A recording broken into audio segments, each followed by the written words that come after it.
ਅਕਾਲ ਤਖਤ ਸਾਹਿਬ ਦੀ ਫਸੀਲ ਤੋਂ ਪੰਜ ਸਿੰਘ ਸਹਿਬਾਨ ਦੇ ਰੂਪ ਵਿੱਚ ਗਿਆਨੀ ਕੁਲਦੀਪ ਸਿੰਘ ਗੜਗੱਜ ਹੋਣਾ ਨੇ ਇਹ ਕਿਹਾ ਕਿ ਭਗਵੰਤ ਸਿੰਘ ਮਾਨ ਨੂੰ ਗੁਰੂ ਦੋਖੀ ਤੇ ਖਾਲਸਾ ਪੰਥ ਦਾ ਵਿਰੋਧੀ ਜਿਹੜਾ ਉਹ ਐਲਾਨਿਆ ਜਾਂਦਾ। ਇਹ ਜਿਹੜੇ ਸਿੱਖ ਵਿਧਾਇਕਾਂ ਨੇ ਸਾਹਿਬ ਸ੍ਰੀ ਗੁਰੂ ਗ੍ਰੰਥ ਸਾਹਿਬ ਜੀ ਦੀ ਬੇਅਦਬੀ ਜਾਂ ਸਤਿਕਾਰ ਵਾਲੇ ਕਾਨੂੰਨ ਨੂੰ ਬਣਾਉਣ ਮੌਕੇ ਉੱਥੇ ਹਾਜ਼ਰੀ ਭਰਦਿਆਂ ਹੋਇਆਂ ਗਲਤ ਨੂੰ ਗਲਤ ਤੇ ਸਹੀ ਨੂੰ ਸਹੀ ਨਹੀਂ ਕਿਹਾ, ਉਹ ਵੀ 29 ਜੂਨ ਨੂੰ ਪੇਸ਼ ਹੋਊ। ਕਿ ਅੱਜ ਦੇ ਦੌਰ ਵਿੱਚ ਉਵੇਂ ਕਰਨਾ ਜਿਵੇਂ ਅੱਜ ਤੋਂ 2 ਸਦੀਆਂ ਪਹਿਲਾਂ ਮਹਾਰਾਜਾ ਰਣਜੀਤ ਸਿੰਘ ਨਾਲ ਹੋਇਆ ਸੀ ਬੜਾ ਔਖਾ। ਕੀ ਭਗਵੰਤ ਮਾਨ ਦੇ ਨਾਲ ਉਵੇਂ ਵਾਪਰ ਸਕਦਾ ਵੀ ਕੋਈ ਵੀ ਸਿੱਖ ਉਹਨੂੰ ਮੂੰਹ ਨਾ ਲਾਵੇ ਤੇ ਕਵੇ ਕਿ ਤੂੰ ਤਾਂ ਅਕਾਲ ਤਖਤ ਸਾਹਿਬ ਤੋਂ ਗੁਰੂ ਦੋਖੀ ਐਲਾਨਿਆ ਗਿਆ। ਹੁਣ ਇਤਿਹਾਸ ਵਿੱਚ ਇਹੋ ਜਿਹਾ ਕਦੇ ਵਾਪਰਿਆ ਨਹੀਂ। ਪੰਥ ਦੀ ਸਾਡੀ ਜਿਹੜੀ ਹਾਲਾਤ ਆ ਉਹ ਇਸ ਤਰ੍ਹਾਂ ਦੀ ਹੈ ਵੀ ਨਹੀਂ ਕਿ ਬਹੁਤ ਭਾਰੀ ਕੌਮ ਇਕਜੁੱਟ ਤੇ ਇਕਮੁੱਠ। ਇੱਥੇ ਤਾਂ ਸਾਹਿਬ ਸ੍ਰੀ ਗੁਰੂ ਗ੍ਰੰਥ ਸਾਹਿਬ ਜੀ ਦੇ ਸਤਿਕਾਰ ਲਈ ਬਣਾਏ ਕਾਨੂੰਨ ਨੂੰ ਜਾਇਜ਼ ਦਰਸਾ ਕੇ ਅਕਾਲ ਤਖਤ ਸਾਹਿਬ ਦੇ ਜਥੇਦਾਰ ਸਮੇਤ ਉਹਨਾਂ ਸਾਰਿਆਂ ਨੂੰ ਮਾੜਾ ਚੰਗਾ ਬੋਲਣ ਵਾਲੇ ਪੂਰੇ ਚੱਕੀ ਫਿਰਦੇ ਆ ਪੂਛਾਂ ਕਿ ਜੇ ਭਗਵੰਤ ਮਾਨ ਵਾਲੀ ਸਰਕਾਰ ਨੇ ਗਿਆਨੀ ਰਘਵੀਰ ਸਿੰਘ ਦਾ ਮੋਢਾ ਵਰਤ ਕੇ ਸੁਖਬੀਰ ਸਿੰਘ ਬਾਦਲ ਨੂੰ ਟਾਰਗੇਟ ਕੀਤਾ ਸੀ ਤਾਂ ਅੱਜ ਉਹੋ ਜਿਹਾ ਕੁਛ ਹੀ ਗਿਆਨੀ ਕੁਲਦੀਪ ਸਿੰਘ ਗੜਗੱਜ ਰਾਹੀਂ ਮੁੱਖ ਮੰਤਰੀ ਭਗਵੰਤ ਸਿੰਘ ਮਾਨ ਨੂੰ ਟਾਰਗੇਟ ਕਰਕੇ ਕਰ ਦਿੱਤਾ ਗਿਆ।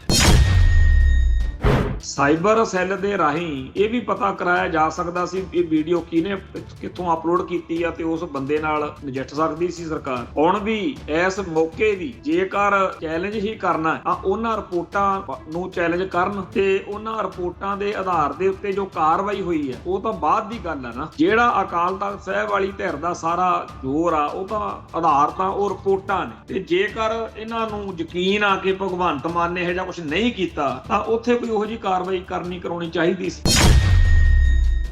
ਪਰ ਸੱਚਾਈ ਇਹ ਆ ਕਿ ਇਸ ਸਾਰੇ ਕਾਸੇ ਵਿੱਚ ਇਕੱਲਾ ਧਰਮ ਹੀ ਧਰਮ ਨਹੀਂ ਹੈ। ਅਕਾਲ ਤਖਤ ਸਾਹਿਬ ਦੇ ਮੋਢੇ ਨੂੰ ਵਰਤ ਕੇ ਸਿਆਸਤ ਵੀ ਕੀਤੀ ਜਾ ਰਹੀ ਹੈ। ਇਸ ਬਦਲਦੀ ਦੁਨੀਆ ਵਿੱਚ ਤੁਸੀਂ ਪਿੱਛੇ ਨਾ ਰਹਿ ਜਾਓ। ਹਰ ਘਟਨਾ ਜੋ ਤੁਹਾਡੀ ਜ਼ਿੰਦਗੀ ਤੇ ਅਸਰ ਪਾ ਰਹੀ ਹੈ ਅਸੀਂ ਉਸ ਬਾਰੇ ਦਵਾਂਗੇ ਤੁਹਾਨੂੰ ਸਟੀਕ ਤੇ ਸਹੀ ਜਾਣਕਾਰੀ। ਤੁਹਾਡਾ ਆਪਣਾ ਹੱਕ ਸੱਚ ਦੀ ਆਵਾਜ਼ TV84 TV84 ਦੇ ਨਾਲ ਜੁੜਨ ਲਈ ਆਪਣਾ ਫੋਨ ਚੁੱਕੋ ਤੇ ਐਪ ਸਟੋਰ ਵਿੱਚ ਜਾ ਕੇ ਡਾਊਨਲੋਡ ਕਰੋ TV84 ਦੀ ਨਵੀਂ ਐਪ। ਇਸ ਐਪ ਤੇ ਤੁਸੀਂ ਦੇਖ ਸਕਦੇ ਹੋ 24 ਘੰਟੇ TV84 ਦਾ ਲਾਈਵ ਚੈਨਲ ਅਤੇ ਨਾਲ ਹੀ ਪੰਥ ਪੰਜਾਬ ਅਤੇ ਦੁਨੀਆ ਭਰ ਦੀਆਂ ਅਹਿਮ ਖਬਰਾਂ। ਫਿਰ ਦੇਰ ਕਿਸ ਗੱਲ ਦੀ, ਹੁਣੇ ਡਾਊਨਲੋਡ ਕਰੋ TV84 ਦੀ ਨਵੀਂ ਐਪ।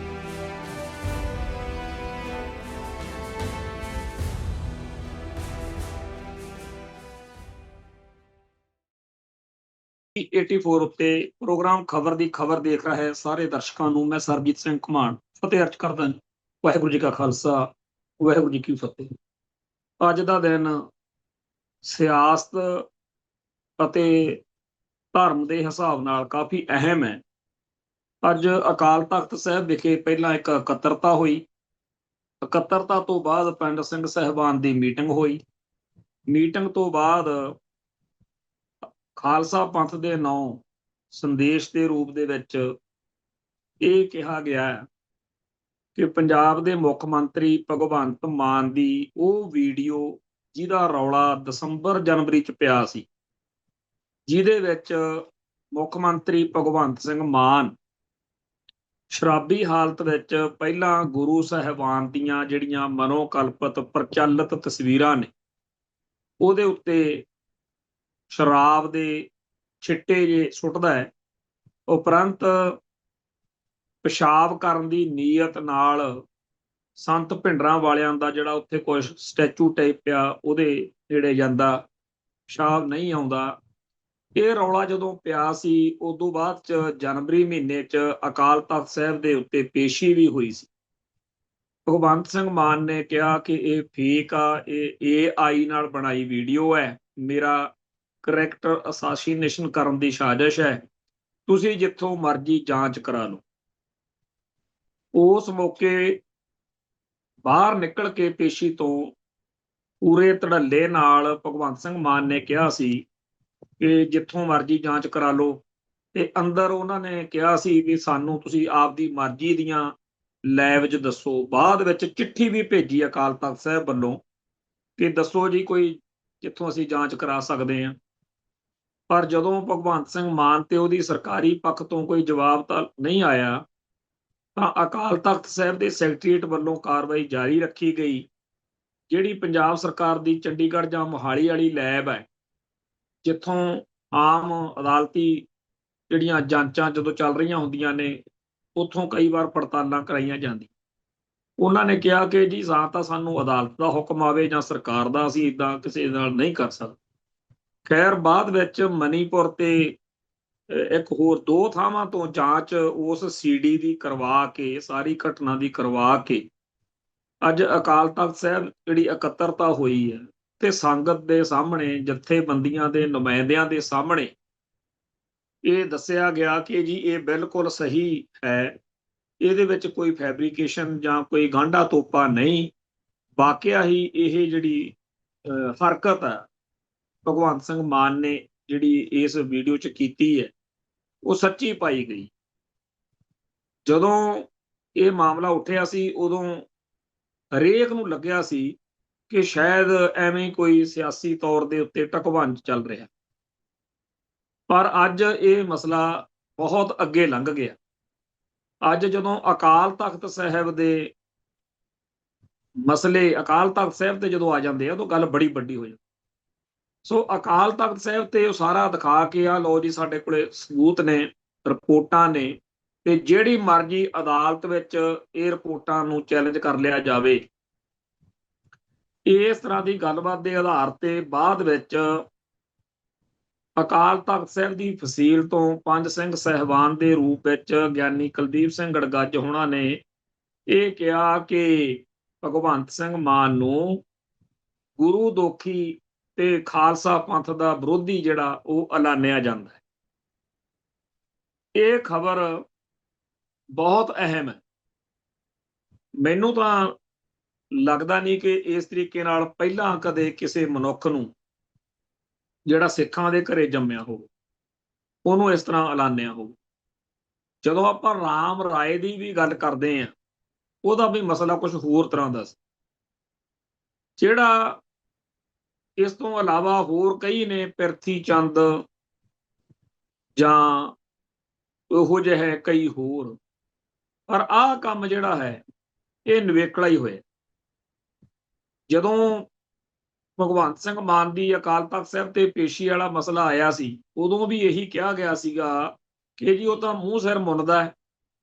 ਜਿੱਦਣ 2 ਦਸੰਬਰ ਨੂੰ ਅਕਾਲ ਤਖਤ ਸਾਹਿਬ ਤੇ ਅਕਾਲੀ ਲੀਡਰਾਂ ਦੀ ਪੇਸ਼ੀ ਸੀ, ਜਿਹੜੇ ਦਾੜੀਆਂ ਮਤਲਬ ਤੁੰਨਦੇ ਆ ਜਾਂ ਕਿਸੇ ਹੋਰ ਤਰੀਕੇ ਦੇ, ਉਹਨਾਂ ਨੂੰ ਤਾਂ ਤੁਸੀਂ ਕਹਿਤਾ ਸੀਗਾ ਵੀ ਇਹ ਅਕਾਲ ਤਖਤ ਸਾਹਿਬ ਦੇ ਉੱਤੇ ਨਹੀਂ ਖੜ ਸਕਦੇ, ਇਹਨਾਂ ਦੀ ਹਾਜ਼ਰੀ ਜਿਹੜੀ ਆ ਉਹ ਤੁਸੀਂ ਜਾਓ ਭਾਈ, ਤੁਹਾਨੂੰ ਬਾਅਦ ਚ ਸੱਦਾਂਗੇ। ਸੋ ਇਹ ਤਾਂ ਇੱਕ ਟੈਕਨੀਕਲ ਤੌਰ ਤੇ ਅਕਾਲ ਤਖਤ ਸਾਹਿਬ ਦੀ ਮਰਿਆਦਾ ਦੇ ਹਿਸਾਬ ਨਾਲ ਗੱਲ ਹੈਗੀ ਹੈ ਨਾ, ਕਿ ਉੱਥੇ ਸਿੱਖ ਦੀ ਹੀ ਪੇਸ਼ੀ ਹੋ ਸਕਦੀ ਹੈ।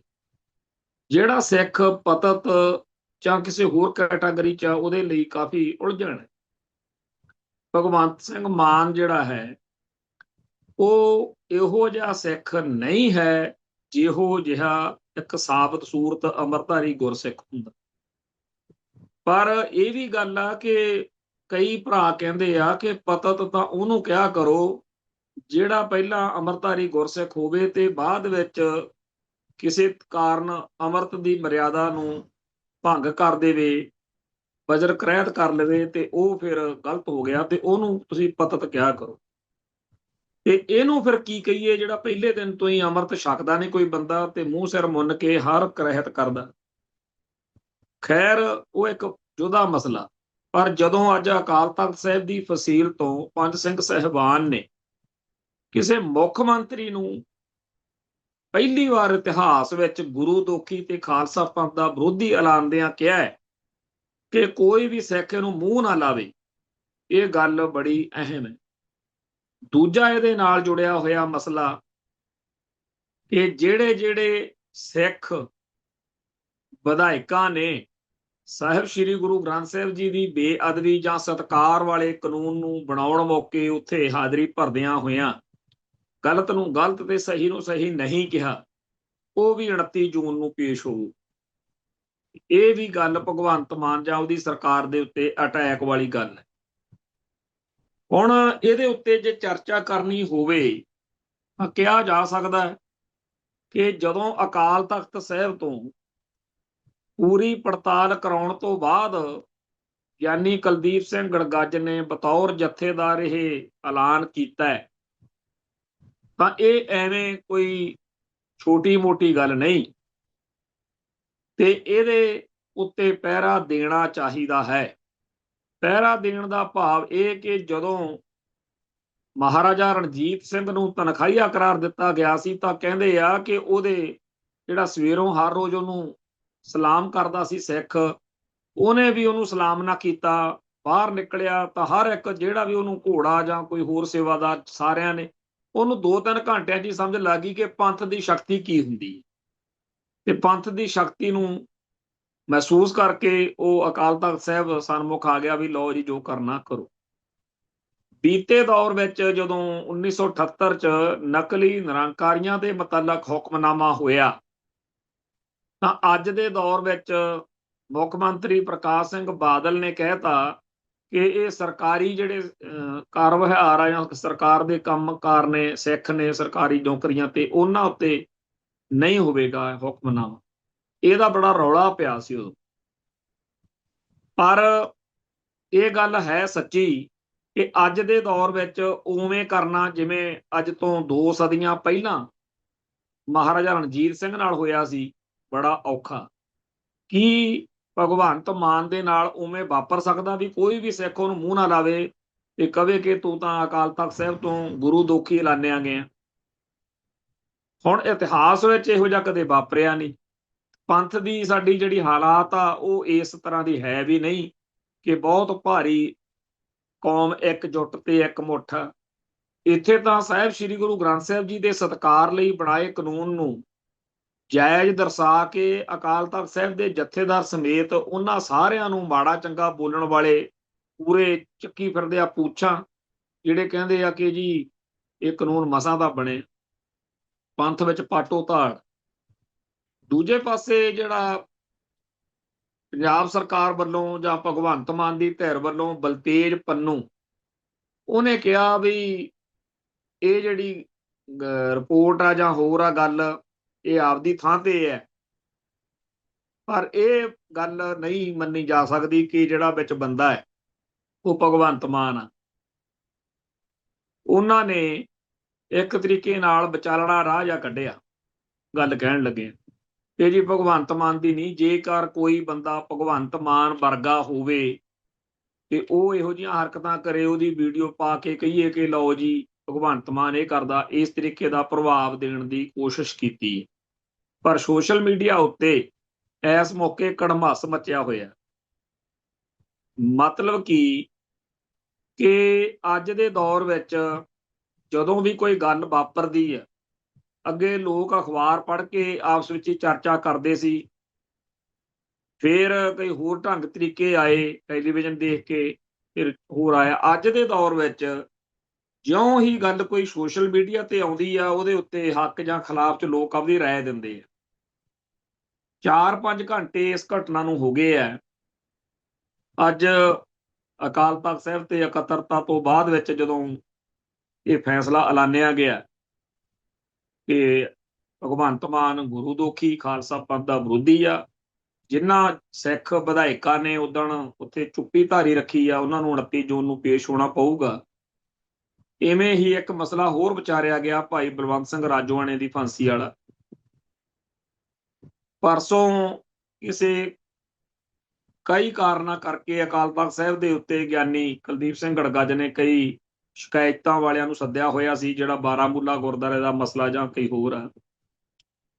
ਮੈਂ ਵੀ ਆਪਣੇ 2 ਸਾਥੀਆਂ ਸਮੇਤ ਜਥੇਦਾਰ ਗਿਆਨੀ ਕੁਲਦੀਪ ਸਿੰਘ ਗੜਗੱਜ ਕੋਲ ਕਿਸੇ ਸੰਬੰਧ ਵਿੱਚ ਗਏ ਸੀ। ਅਸੀਂ ਉੱਥੇ ਇਹ ਮਹਿਸੂਸ ਕੀਤਾ ਸੀ ਕਿ ਆਉਣ ਵਾਲੇ ਦਿਨਾਂ 'ਚ ਕੋਈ ਵੱਡਾ ਇਸ ਤਰੀਕੇ ਦਾ ਧਮਾਕੇ ਵਾਲਾ ਪ੍ਰੋਗਰਾਮ ਬਣ ਸਕਦਾ। ਸਾਨੂੰ ਕਿਹਾ ਵੀ ਗਿਆ ਸੀਗਾ ਕਿ ਅੱਜ ਅਕਾਲ ਤਖਤ ਸਾਹਿਬ ਤੇ ਜਿਹੜੀ ਮੀਟਿੰਗ ਹੋਣੀ ਆ ਉਹਦੇ 'ਚ ਤੁਸੀਂ ਹਾਜ਼ਰੀ ਭਰਨੀ ਹੈ। ਅੱਜ ਭਾਈ ਅਵਤਾਰ ਸਿੰਘ ਖੰਡੇ ਦੀ ਯਾਦ ਵਿੱਚ ਗੁਰਦੁਆਰਾ ਸੰਤੋਖਸਰ ਸਾਹਿਬ ਵਿਖੇ ਅਖੰਡ ਪਾਠ ਸਾਹਿਬ ਦੇ ਭੋਗ ਵੀ ਪਾਏ ਗਏ ਨੇ ਸਵੇਰੇ। ਬਾਅਦ ਵਿੱਚ ਸਿੱਖ ਜਿਹੜੇ ਆਗੂ ਜਾਂ ਜਥੇਬੰਦੀਆਂ ਉਹ ਅਕਾਲ ਤਖਤ ਸਾਹਿਬ ਤੇ ਗਏ ਤੇ ਉੱਥੇ ਫਿਰ ਇਹ ਸਾਰਾ ਮਸਲਾ ਬਣਿਆ। ਹੁਣ ਇਸ ਮੌਕੇ ਸਿੱਖ ਜਗਤ ਦੇ ਵਿੱਚ ਪੂਰੀ ਖਲਬਲੀ ਮੱਚੀ ਹੋਈ ਹੈ, ਕਿਉਂਕਿ ਗੱਲ ਬੜੀ ਵੱਡੀ ਹੈ, ਛੋਟੀ ਜੀ ਗੱਲ ਨਹੀਂ। ਜਿਹੜੀ ਗੱਲ ਇਹ ਸਾਰੇ ਕਾਸੇ ਦੇ ਨਾਲ ਜੁੜੀ ਹੋਈ ਆ, ਉਹਨੂੰ ਚਰਚਾ ਕੀਤੇ ਬਗੈਰ ਆਪਾਂ ਅੱਗੇ ਨਹੀਂ ਲੰਘ ਸਕਦੇ। ਪਿਛਲੇ ਦਿਨੀ ਪੰਜਾਬ ਦੇ ਵਿੱਚ ਜੋ ਬਰਗਾੜੀ, ਬਹਿਬਲ, ਸਲਾਵਤਪੁਰਾ ਵਰਗੇ ਕਾਂਡ ਵਾਪਰੇ, ਉਹਨਾਂ ਦੇ ਮੁਤਲਕ ਜੋ ਕਾਰਵਾਈ ਅਕਾਲ ਤਖਤ ਸਾਹਿਬ ਵਿਖੇ 2 ਦਸੰਬਰ 2024 ਨੂੰ ਹੋਈ, ਉਹਦੇ ਲਈ ਜੋ ਜਾਂਚ ਟੀਮ ਆ, ਪੁਲਿਸ ਦੀ ਜਾਂਚ ਕਮੇਟੀ ਬਣਾਈ ਆ, ਸਿੱਟ ਬਣਾਈ ਆ, ਉਹ ਅਕਾਲ ਤਖਤ ਸਾਹਿਬ ਦੇ ਸਾਬਕਾ ਜਥੇਦਾਰ ਭਾਈ ਰਘਵੀਰ ਸਿੰਘ ਜੀ, ਗਿਆਨੀ ਰਘਵੀਰ ਸਿੰਘ, ਉਹਨਾਂ ਦੇ ਘਰ ਪਹੁੰਚੇ ਤੇ ਜਾਂਚ ਵਾਲਿਆਂ ਨੂੰ ਉਹਨਾਂ ਨੇ ਸਾਰਾ ਕੁਝ ਦੱਸਿਆ। ਪਹਿਲਾਂ ਤਾਂ ਰੌਲਾ ਇਹੀ ਪੈ ਗਿਆ ਕਿ ਗਿਆਨੀ ਰਘਵੀਰ ਸਿੰਘ ਅਕਾਲ ਤਖਤ ਸਾਹਿਬ ਦੇ ਜਥੇਦਾਰ ਰਹੇ ਨੇ, ਉਹ ਜਾਂਚ ਟੀਮ ਸਾਹਮਣੇ ਕਿਉਂ ਪੇਸ਼ ਹੋਏ। ਪਰ ਬਾਅਦ ਵਿੱਚ ਉਹਨਾਂ ਨੇ ਕਿਹਾ ਕਿ ਨਹੀਂ ਜੀ, ਉਹ ਮੇਰੇ ਕੋਲ ਆਏ ਸੀ, ਟਾਈਮ ਲੈ ਕੇ ਪੁੱਛਗਿੱਛ ਕੀਤੀ ਉਹਨਾਂ ਨੇ। ਮੈਂ ਕਿਹਾ ਵੀ ਆਹ ਗੱਲ ਹੋਈ ਸੀ, ਨਾਲੇ ਉਹ ਤਾਂ ਸਾਰਾ ਕੁਝ ਲੋਕਾਂ ਦੇ ਸਾਹਮਣੇ ਹੀ ਆ, ਵੀਡੀਓ ਬਣੀਆਂ ਹੋਈਆਂ, ਜਨਤਕ ਕਾਰਵਾਈ ਸੀ। ਪਰ ਜਿਹੜੀ ਇਹ ਗੱਲ ਵਾਪਰੀ, ਅਕਾਲ ਤਖਤ ਸਾਹਿਬ ਦੇ ਜਥੇਦਾਰ ਗਿਆਨੀ ਕੁਲਦੀਪ ਸਿੰਘ ਗੜਗੱਜ ਨੇ ਜੋ ਕੁਝ ਅੱਜ ਕੀਤਾ, ਕਈ ਲੋਕ ਇਹਦੇ ਵਿੱਚ ਵੀ ਕੋਈ ਤਾਲਮੇਲ ਲੱਭ ਰਹੇ ਨੇ ਕਿ ਜੇ ਭਗਵੰਤ ਮਾਨ ਵਾਲੀ ਸਰਕਾਰ ਨੇ ਗਿਆਨੀ ਰਘਵੀਰ ਸਿੰਘ ਦਾ ਮੋਢਾ ਵਰਤ ਕੇ ਸੁਖਬੀਰ ਸਿੰਘ ਬਾਦਲ ਨੂੰ ਟਾਰਗੇਟ ਕੀਤਾ ਸੀ, ਤਾਂ ਅੱਜ ਉਹੋ ਜਿਹਾ ਕੁਛ ਹੀ ਗਿਆਨੀ ਕੁਲਦੀਪ ਸਿੰਘ ਗੜਗੱਜ ਰਾਹੀਂ ਮੁੱਖ ਮੰਤਰੀ ਭਗਵੰਤ ਸਿੰਘ ਮਾਨ ਨੂੰ ਟਾਰਗੇਟ ਕਰਕੇ ਕਰ ਦਿੱਤਾ ਗਿਆ। ਇਹ ਸਭ ਕੁਝ ਨਾਲ ਦੀ ਨਾਲ ਚੱਲੀ ਜਾਣ। ਦੂਸਰਾ ਮਸਲਾ, ਜਿਹੜਾ ਸਤਕਾਰ ਐਕਟ ਵਾ, ਜਿਹਦੇ ਖਿਲਾਫ ਜਥੇਦਾਰ ਅਕਾਲ ਤਖਤ ਤੇ ਹੋਰ ਸਿੱਖ ਜਥੇ ਆਪਣਾ ਠੋਸ ਤੇ ਸਖਤ ਪ੍ਰਤੀਕਿਰਮ ਦੇ ਰਹੇ ਨੇ, ਜਿਹਦੇ ਬਾਰੇ ਬਹੁਤ ਭੈੜੇ, ਸਖਤ ਤੇ ਰੁੱਖੇ ਤਰੀਕੇ ਨਾਲ ਮੁੱਖ ਮੰਤਰੀ ਗੱਲ ਕਰਦਾ ਵੀ ਇੱਕ ਵੀ ਲਫ਼ਜ਼ ਨਹੀਂ ਬਦਲਣਾ ਉਹਦੇ ਵਿੱਚ, ਉਸ ਐਕਟ ਦੇ ਵਿੱਚ। ਉਹਦੇ ਵੀ ਕਈ ਪੱਖ ਨੇ। ਉਹ ਇੱਥੇ ਅਕਾਲ ਤਖਤ ਸਾਹਿਬ ਦੇ ਮਗਰਲੇ ਪਾਸੇ ਜੋ ਗੁਰਦੁਆਰਾ ਭਾਈ ਗੁਰਬਖਸ਼ ਸਿੰਘ ਵਾਲਾ ਹੈ, ਉੱਥੇ ਪਿਛਲੇ ਦਿਨੀ ਇੱਕ ਦੁਸ਼ਟ ਨੇ ਸ੍ਰੀ ਸਾਹਿਬ ਉਠਾ ਕੇ ਚੱਕ ਕੇ ਬੇਹੁਰਮਤੀ ਕਰਨੀ ਚਾਹੀ, ਧਾੜ ਵੀ ਫੜਿਆ ਗਿਆ। ਫਿਰ ਇੱਕ ਘਟਨਾ ਮਾਤਾ ਭਾਗਪੁਰ ਦਾ ਗੁਰਦੁਆਰਾ ਝਬਾਲ, ਉੱਥੇ ਵੀ ਇਹੋ ਜਿਹੀ ਵਾਪਰ ਚੁੱਕੀ ਹੈ। ਫਿਰ ਪਹੂਵਿੰਡ, ਜਿਹੜਾ ਬਾਬਾ ਦੀਪ ਸਿੰਘ ਜੀ ਦਾ ਨਗਰ ਮੰਨਿਆ ਜਾਂਦਾ ਹੈ, ਤੇ ਉੱਥੇ ਬਾਬਾ ਦੀਪ ਸਿੰਘ ਦੀ ਯਾਦ 'ਚ ਬੜਾ ਮਾਨਤਾ ਵਾਲਾ ਗੁਰਦੁਆਰਾ ਸਾਹਿਬ, ਉੱਥੇ ਸ਼ਾਰਟ ਸਰਕਟ ਬਿਜਲੀ ਦਾ ਹੋਇਆ, ਅੱਗ ਲੱਗ ਗਈ, ਪਰ ਸਰੂਪ ਬਚਾ ਲਏ ਗਏ। ਉੱਥੇ ਜਾ ਕੇ ਜਿਹੜੇ ਇਸ ਨਵੇਂ ਸਤਕਾਰ ਐਕਟ ਦੇ ਹੱਕ 'ਚ ਨੇ ਜ਼ਿਆਦਾ, ਗਿਆਨੀ ਕੁਲਦੀਪ ਸਿੰਘ ਵਡਾਲਾ, ਜਿਹੜੇ ਰਾਗੀ ਸਿੰਘ ਹੈ, ਤੇ ਸੁਖਜੀਤ ਸਿੰਘ ਖੋਸਾ ਤੇ ਹੋਰ ਕਈ ਜਾਣਿਆਂ ਨੇ ਉੱਥੇ ਜਾ ਕੇ ਜਦੋਂ ਕਿਹਾ ਕਿ ਇੱਥੇ ਬੇਅਦਬੀ ਹੋਈ ਆ, ਤਾਂ ਸਥਾਨਕ ਲੋਕਾਂ ਨੇ ਕਿਹਾ ਕਿ ਨਹੀਂ, ਅੱਗ ਜ਼ਰੂਰ ਲੱਗੀ ਆ ਪਰ ਬੇਅਦਬੀ ਨਹੀਂ ਹੋਈ। ਤੋ ਇਸ ਮਸਲੇ ਵਿੱਚ ਉੱਥੇ ਕਾਫੀ ਧੱਕਾ ਮੁੱਕੀ ਵੀ ਹੋਇਆ ਕੰਮ। ਕੱਲ ਕਾਫੀ ਜ਼ਿਆਦਾ ਦੁਪਹਿਰਿਓਂ ਗਰਮਾ ਗਰਮੀ ਹੋਈ। ਆਮ ਲੋਕਾਂ ਦੇ ਦਿਲ ਵਿੱਚ ਇਹ ਗੱਲ ਵੱਸਦੀ ਜਾ ਰਹੀ ਆ ਕਿ ਪੰਜਾਬ ਸਰਕਾਰ ਨੇ ਕਸਟੋਡੀਅਨ ਵਾਲੀ ਲਾਈਨ ਪਾ ਕੇ ਇੱਕ ਤਰੀਕੇ ਨਾਲ ਉਹਨਾਂ ਸਾਰੇ ਸਿੱਖਾਂ ਨੂੰ ਸੂਤਾ ਟੰਗਤਾ, ਜਿਹੜੇ ਸਾਹਿਬ ਸ੍ਰੀ ਗੁਰੂ ਗ੍ਰੰਥ ਸਾਹਿਬ ਜੀ ਦੇ ਪ੍ਰਬੰਧਾਂ ਵਿੱਚ ਆਉਂਦੇ ਆ, ਗ੍ਰੰਥੀ, ਰਾਗੀ, ਢਾਡੀ ਜਾਂ ਹੋਰ ਇਸ ਤਰ੍ਹਾਂ ਦੇ ਕੰਮ। ਸੋ ਇਹ ਜਿਹੜਾ ਮਸਲਾ ਹੈ, ਇਹ ਆਉਣ ਵਾਲੇ ਦਿਨਾਂ ਦੇ ਵਿੱਚ ਕਾਫੀ ਜ਼ਿਆਦਾ ਹਾਈ ਤੇ ਸਿਖਰ ਤੇ ਜਾਏਗਾ।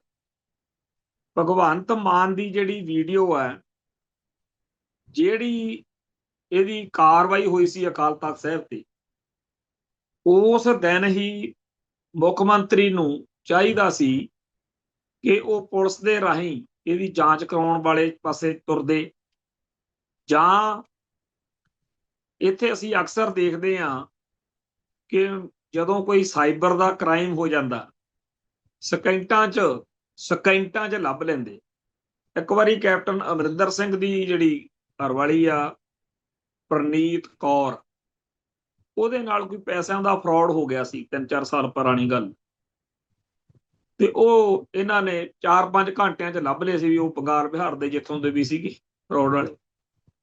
ਅਮਰ ਸਿੰਘ ਚਾਹਲ ਪੁਲਿਸ ਦਾ ਸਾਬਕਾ ਅਫਸਰ ਹੈ, 3-4 ਮਹੀਨੇ ਪਹਿਲਾਂ ਉਹਦੇ ਨਾਲ ਫਰਾਡ ਹੋ ਗਿਆ ਸੀਗਾ, ਉਹ ਲੱਭ ਲਏ ਸੀ ਬੰਦੇ।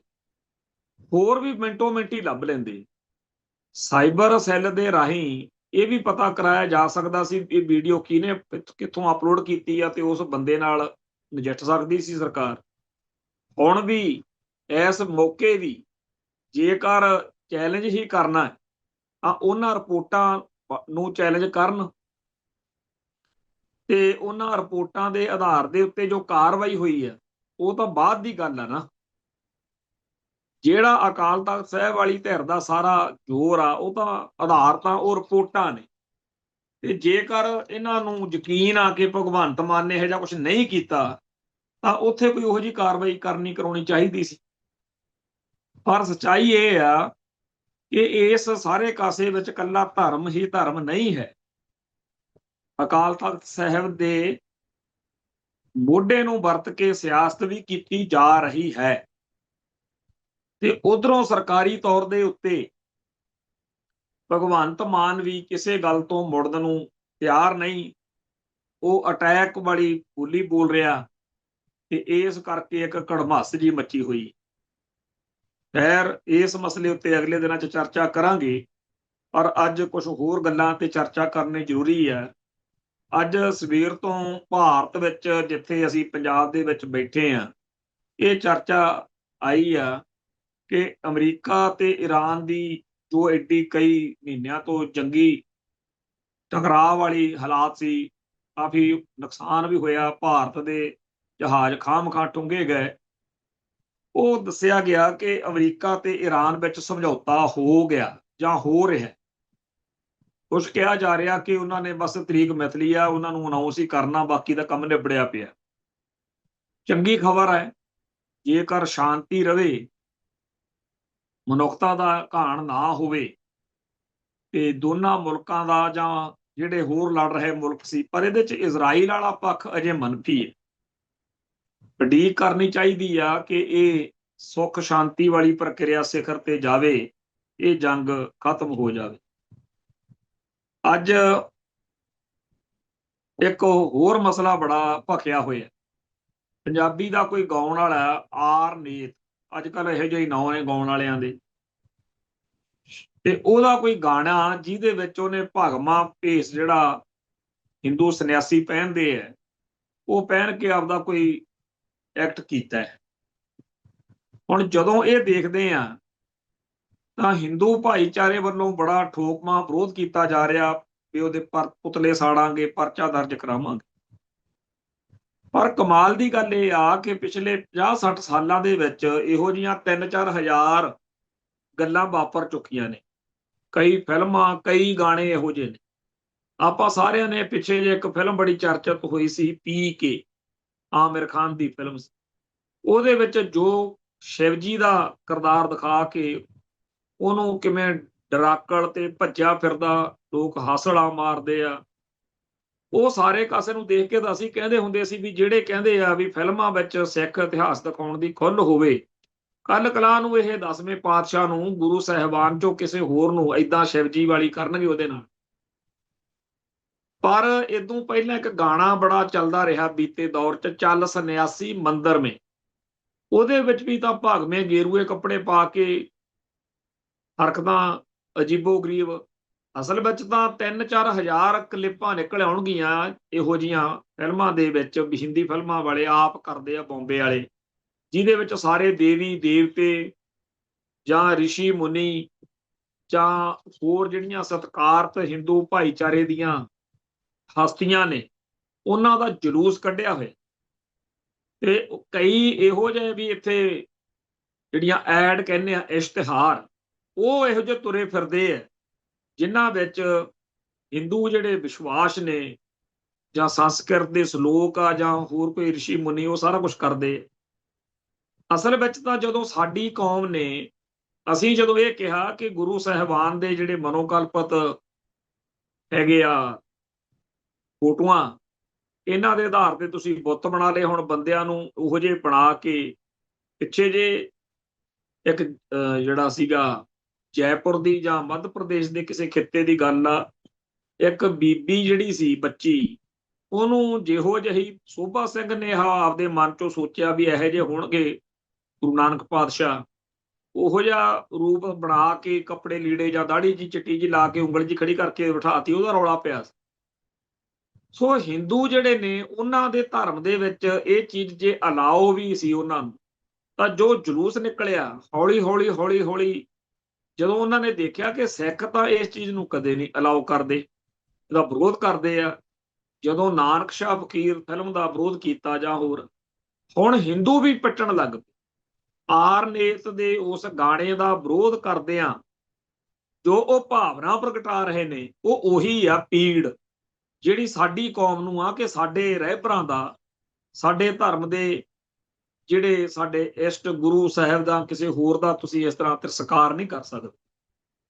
ਸੋ ਜਿਹੜੇ ਸਾਡੀ ਕੌਮ ਦੇ ਵਿੱਚੋਂ ਕਈ ਵਿਚਾਰੇ ਲੱਗੇ ਰਹਿੰਦੇ ਆ ਕਿ ਜੀ ਆਪਾਂ ਨੂੰ ਇੰਨੇ ਕੱਟੜ ਨਹੀਂ ਹੋਣਾ ਚਾਹੀਦਾ, ਉਹਨਾਂ ਨੂੰ ਨਹੀਂ ਸਮਝ ਕਿ ਕਿਉਂ ਸਾਡੇ ਵਡੇਰਿਆਂ ਨੇ ਇਹ ਫੈਸਲਾ ਕੀਤਾ ਹੈ ਕਿ ਗੁਰੂ ਨਾਨਕ, ਗੁਰੂ ਸਾਹਿਬਾਨ, ਗੁਰੂ ਪਰਿਵਾਰ ਤੇ ਉਹਨਾਂ ਦੇ ਨੇੜਲੇ ਉਪਰੰਤ ਸ਼ਹੀਦ, ਉਹਨਾਂ ਦਾ ਕਿਸੇ ਵੀ ਤਰੀਕੇ ਨਾਲ ਨਾਟਕੀਕਰਨ ਕਰਨਾ, ਉਹਨਾਂ ਨੂੰ ਕਿਸੇ ਫਿਲਮ ਦਾ ਕਰਨਾ, ਇਹ ਗਲਤ ਹੈ।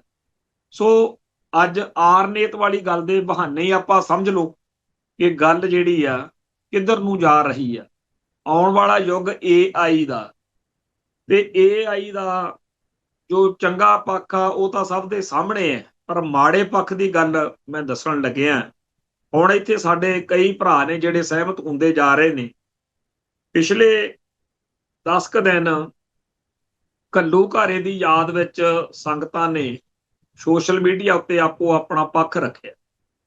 ਬਹੁਤ ਸਾਰਿਆਂ ਨੇ ਬਾਬਾ ਜਰਨੈਲ ਸਿੰਘ ਦੀਆਂ, ਭਾਈ ਅਮਰੀਕ ਸਿੰਘ ਦੀਆਂ, ਜਨਰਲ ਸੁਬੇਗ ਸਿੰਘ ਦੀਆਂ ਜਾਂ ਹੋਰ ਸ਼ਹੀਦਾਂ ਦੀਆਂ, ਯੋਧਿਆਂ ਦੀਆਂ AI ਨਾਲ ਮਨੋਕਲਪਤ ਤਸਵੀਰਾਂ ਬਣਾ ਕੇ ਉਹ ਇਉਂ ਦਿਖਾਇਆ ਵੀ ਜਿਵੇਂ ਇਉਂ ਵਾਪਰਿਆ ਹੋਵੇ।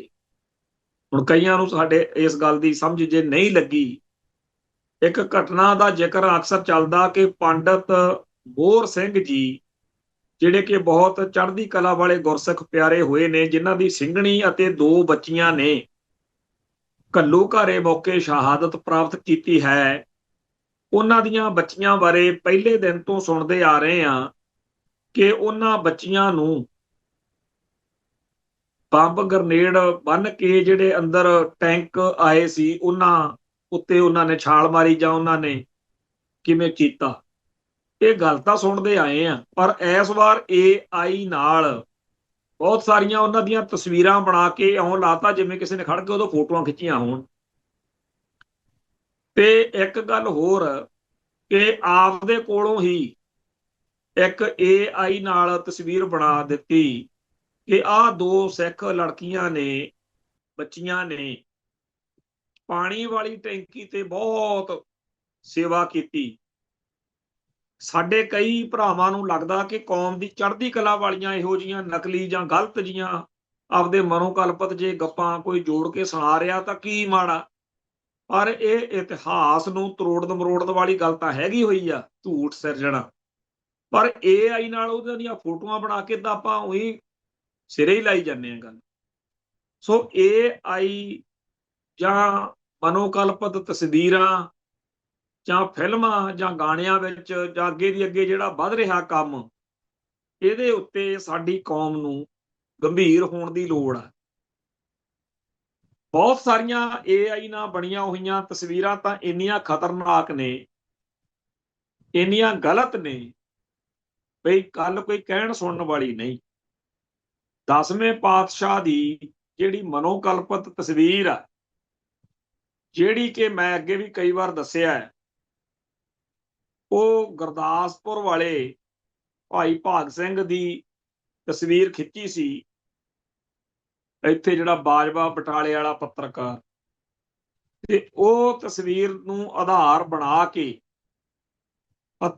ਪੇਂਟਰ ਸੋਭਾ ਸਿੰਘ ਨੇ ਜੋ ਤਸਵੀਰ ਘੜੀ, ਉਹਨੂੰ ਆਪਾਂ ਕਹੀ ਜਾਂਦੇ ਆ ਕਿ ਉਹ 10ਵੇਂ ਪਾਤਸ਼ਾਹ ਦੀ ਤਸਵੀਰ ਆ। ਉਹ ਤਸਵੀਰ 70-80% ਤਾਂ ਭਾਗ ਸਿੰਘ ਦੀ ਆ, ਗੁਰਦਾਸਪੁਰ ਵਾਲੇ ਦੀ। ਬਾਅਦ ਵਿੱਚ ਉਹ ਲੁਧਿਆਣੇ ਚਲੇ ਗਿਆ ਸੀ, ਸ਼ਿਮਲਾ ਮਾਫ ਕਰਨਾ, ਆਪਣੇ ਜੋਧੇਵਾਲ ਬਸਤੀ ਵਾਲੇ ਪਾਸੇ ਰਹਿائش ਰੱਖੀ। ਭਾਈ ਭਾਗ ਸਿੰਘ ਬਹੁਤ ਹੀ ਗੁਰਸਿੱਖ ਪਿਆਰੇ ਕੀਰਤਨੀਏ ਸਿੰਘ ਸੀ। ਉਹਨਾਂ ਦੇ ਉੱਤੇ ਸਤਿਗੁਰਾਂ ਦੀ ਕਿਰਪਾ ਸੀ, ਚਿਹਰੇ ਤੇ ਜਲਾਲ ਸੀ, ਔਰ ਉਹ ਬਾਣਾ ਬੜਾ ਖੂਬਸੂਰਤ ਪਹਿਨਦੇ ਸੀ ਤੇ ਉੱਪਰ ਨੂੰ ਮਸ਼ਹਿਰੇ ਕਰਕੇ ਬੜਾ ਉਹਨਾਂ ਦੀ ਦਿੱਖ ਸ਼ਾਨਦਾਰ ਸੀ। ਉਹਨਾਂ ਦੇ ਚੇਨ ਚੱਕਰ ਨੂੰ ਆਧਾਰ ਬਣਾ ਕੇ ਇੱਕ ਮਨੋਕਲਪ ਤਸਵੀਰ ਬਣਾਈ ਗਈ। ਇਵੇਂ ਹੀ ਜਿਹੜੀ ਤਸਵੀਰ ਗੁਰੂ ਨਾਨਕ ਪਾਤਸ਼ਾਹ ਦੀ ਕਹਿ ਕੇ ਪ੍ਰਚਾਰੀ ਜਾਂਦੀ ਆ, ਉਹ ਬਹੁਤੀ ਜ਼ਿਆਦਾ ਤਸਵੀਰ ਦਾ ਆਧਾਰ ਪੇਂਟਰ ਸੋਭਾ ਸਿੰਘ ਦਾ ਆਪ ਦਾ ਹੀ ਚੇਨ ਚੱਕਰ ਆ। ਉਹਨੇ ਇਹੋ ਜਿਹਾ ਦਾੜਾ ਹੋਊ, ਇਹੋ ਜਿਹਾ ਸਰੀਰ ਹੋਊ, ਉਵੇਂ ਬਣਾ।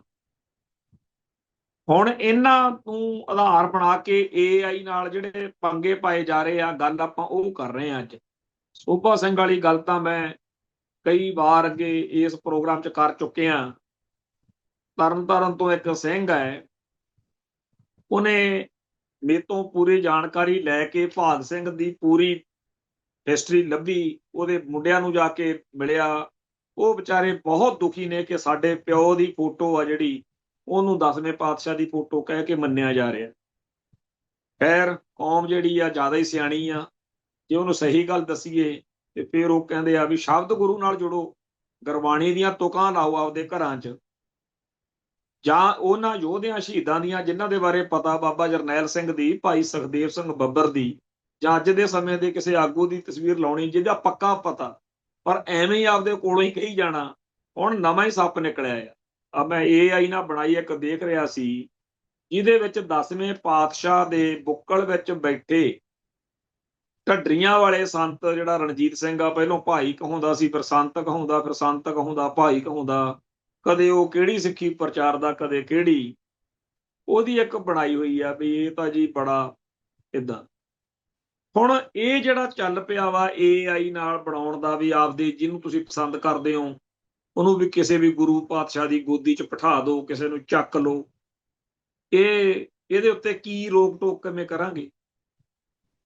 ਅਸੀਂ ਪਿੱਛੇ ਜੇ ਇਹ ਵੀ ਦੇਖਿਆ ਸੀ ਵੀ ChatGPT ਜਾਂ AI ਇਹੋ ਜਿਹੀਆਂ ਤੁਕਾਂ ਨੂੰ ਗੁਰਬਾਣੀ ਕਹਿ ਕੇ ਪ੍ਰਚਾਰ ਰਿਹਾ, ਜਿਹੜੇ ਗੁਰਬਾਣੀ ਨਹੀਂ ਹੈ।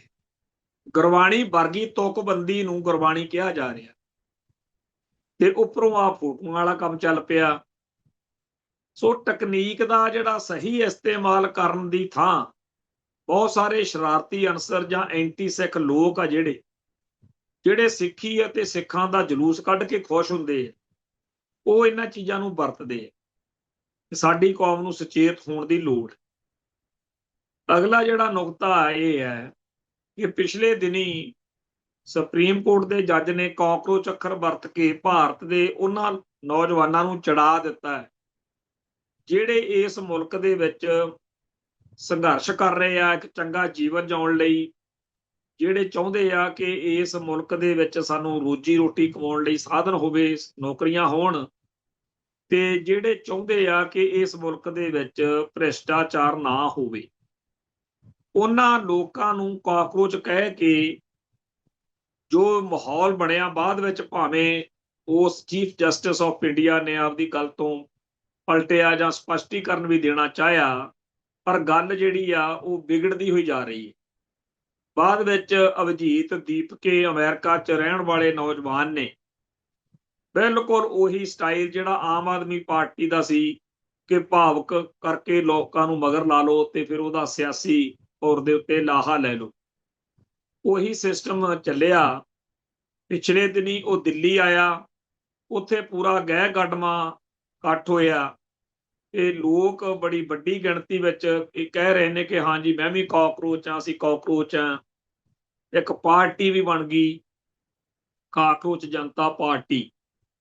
ਤੇ ਇਸ ਮਾਹੌਲ ਦੇ ਵਿੱਚ ਉਹਨੇ ਇੱਕ ਟਾਈਮ ਦਿੱਤਾ ਹੋਇਆ ਕਿ ਜੇ ਇੰਨੀ ਤਰੀਕ ਨੂੰ ਅਸੀਂ ਦਿੱਲੀ ਵੱਡਾ ਇਕੱਠ ਰੱਖਾਂਗੇ, ਤੇ ਨਹੀਂ ਜਿਹੜਾ ਨੀਟ ਦਾ ਪਰਚਾ ਕਰਾਉਂਦੇ ਆ, ਜਿਹੜਾ ਉਸ ਵਿੱਚ ਦੋਸ਼ੀ ਮੰਨਿਆ ਜਾ ਰਿਹਾ ਮੰਤਰੀ ਆ, ਉਹਨੂੰ ਫਰਕ ਕਰੋ।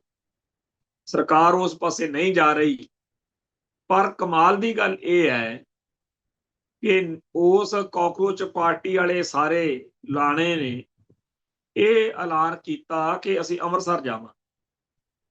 ਸੋ ਪਰਸੋਂ ਸ਼ਾਮ ਨੂੰ ਅਭਿਜੀਤ ਦੀਪਕੇ ਤੇ ਉਹਦੀ ਸਾਰੀ ਜਿਹੜੀ ਸੈਨਾ ਉਹ ਇੱਥੇ ਅੰਮ੍ਰਿਤਸਰ ਪਹੁੰਚੀ, ਤੇ ਗੋਲਡਨ ਗੇਟ ਦੇ ਉੱਤੇ ਆਉਣ ਦੀ ਉਹਨਾਂ ਦੀ ਖਬਰ ਸੁਣ ਕੇ ਪੰਜਾਬ ਦੇ ਬਹੁਤ ਸਾਰੇ ਨੌਜਵਾਨਾਂ ਨੇ, ਖਾਸ ਤੌਰ ਤੇ ਭਾਈ ਗੁਰਸੇਵਕ ਸਿੰਘ ਭਾਣਾ ਤੇ ਉਹਨਾਂ ਦੇ ਸਾਥੀਆਂ ਨੇ ਉੱਥੇ ਆਪਦਾ ਪੱਖ ਰੱਖਿਆ ਕਿ ਅਸੀਂ ਬੱਬਰ ਸ਼ੇਰ ਬਣਾਇਆ ਸਾਨੂੰ ਪਾਤਸ਼ਾਹ ਨੇ, ਅਸੀਂ ਕਾਕਰੋਚ ਕੂਕਰੋਚ ਕੋਈ ਨਹੀਂ ਹੈ।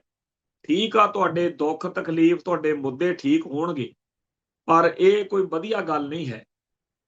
ਇਸ ਮੌਕੇ ਅਭਿਜੀਤ ਦੀਪਕੇ ਦੇ ਭਰਾ ਦੀ ਕਿਸੇ ਪੱਤਰਕਾਰ ਨਾਲ ਬਹਿਸ ਹੋ ਗਈ, ਦਸਤਾਰ ਲੈ ਗਈ, ਤੇ ਉਹ ਵੀ ਮਾਮਲਾ ਕਾਫੀ ਵਿਗੜ ਗਿਆ ਸੀ। ਪਰ ਜਿਸ ਤਰੀਕੇ ਨਾਲ ਇਸ ਗੱਲ ਤੇ ਚਰਚਾ ਹੋ ਰਹੀ ਆ ਕਿ ਸਾਰੇ ਭਾਰਤ ਨੂੰ ਛੱਡ ਕੇ ਇਹ ਅੰਮ੍ਰਿਤਸਰ ਨੂੰ ਕਿਉਂ ਪਹਿਲਾਂ ਚੁਣਿਆ ਗਿਆ, ਤੇ ਜਿਸ ਤਰੀਕੇ ਨਾਲ ਅਭਿਜੀਤ ਦੀਪਕੇ ਨੇ ਕਿਹਾ ਕਿ ਪੰਜਾਬ ਤੋਂ ਬਗੈਰ, ਪੰਜਾਬ ਦੇ ਨੌਜਵਾਨਾਂ ਤੋਂ ਬਗੈਰ, ਗੱਲ ਤਾਂ ਫਿਰ ਉਹੀ ਆ ਗਈ ਨਾ ਕਿ ਸਾਰਾ ਭਾਰਤ ਅੰਗਰੇਜ਼ਾਂ ਵੇਲੇ ਸੁੱਤਾ ਰਿਹਾ। ਸਾਡੇ ਇੱਥੇ ਕਦੇ ਗਦਰ ਲਹਿਰ, ਕਦੇ ਬੱਬਰ ਅਕਾਲੀ ਲਹਿਰ, ਕਦੇ ਗੁਰਦੁਆਰਾ ਸੁਧਾਰ ਲਹਿਰ, ਕਦੇ ਸਰਦਾਰ ਭਗਤ ਸਿੰਘ ਤੁਰ ਪਿਆ, ਸਰਦਾਰ ਊਧਮ ਸਿੰਘ ਤੁਰ ਪਿਆ, ਕਦੇ ਸਰਦਾਰ ਕਰਤਾਰ ਸਿੰਘ ਸਰਾਭਾ ਤੁਰ ਪਿਆ। ਜਦੋਂ ਅਸੀਂ ਕਹਿੰਦੇ ਆ ਕਿ ਅਸੀਂ 93% ਕੁਰਬਾਨੀਆਂ ਕੀਤੀਆਂ, ਇਹਦਾ ਮਤਲਬ ਬਾਕੀ ਸਾਰੇ ਭਾਰਤ ਨੇ 7% ਕੰਮ ਉਹਨੂੰ ਅੰਗਰੇਜ਼ ਨੂੰ ਤੰਗ ਕੀਤਾ, 93% ਇਕੱਲੇ ਆਪਾਂ ਤੰਗ ਕੀਤਾ। ਤੇ ਮਿਲਿਆ ਕੀ? ਹੁਣ ਆਮ ਆਦਮੀ ਪਾਰਟੀ ਹੈ, ਸਾਡੇ ਸਿੱਖਾਂ ਦੇ ਸਿਰ ਤੇ ਬਣੀ, ਸਿੱਖਾਂ ਦਾ ਪੰਥਕ ਲੋਕਾਂ ਦਾ ਪੈਸਾ ਸਾਰਾ ਲੱਗਿਆ, ਤੇ ਪਹਿਲਾ MP ਜਿਹੜਾ ਬਣਿਆ ਭਗਵੰਤ ਮਾਨ, ਉਹ ਪੰਜਾਬ ਤੋਂ ਬਣਿਆ। ਪੰਜਾਬ ਨੇ ਪੈਰ ਲਵਾਏ, ਪਰ ਪੰਜਾਬ ਅਤੇ ਪੰਥ ਦੇ ਇੱਕ ਨਵੇਂ ਪੈਸੇ ਦੇ ਕੰਮ ਨਹੀਂ ਆਏ। ਹੁਣ ਸਗੋਂ ਤੇ ਲੋਕ ਮਖੌਲਾਂ ਕਰਦੇ ਆ ਵੀ ਤੁਸੀਂ ਛਡਾ ਲਓ ਹੁਣ ਇਹਦੇ ਤੋਂ ਦਵਿੰਦਰਪਾਲ ਸਿੰਘ ਭੁੱਲਰ ਨੂੰ, ਕਿਉਂਕਿ ਉਦੋਂ ਇਹ ਕਿਹਾ ਗਿਆ ਸੀਗਾ ਕਿ ਆਪਣੇ ਮਸਲੇ ਹੱਲ ਕਰਾਉਣੇ ਆ, ਨਾ ਕਾਂਗਰਸ ਨੇ ਕਰਨੇ ਆ, ਨਾ ਭਾਜਪਾ ਨੇ ਕਰਨੇ।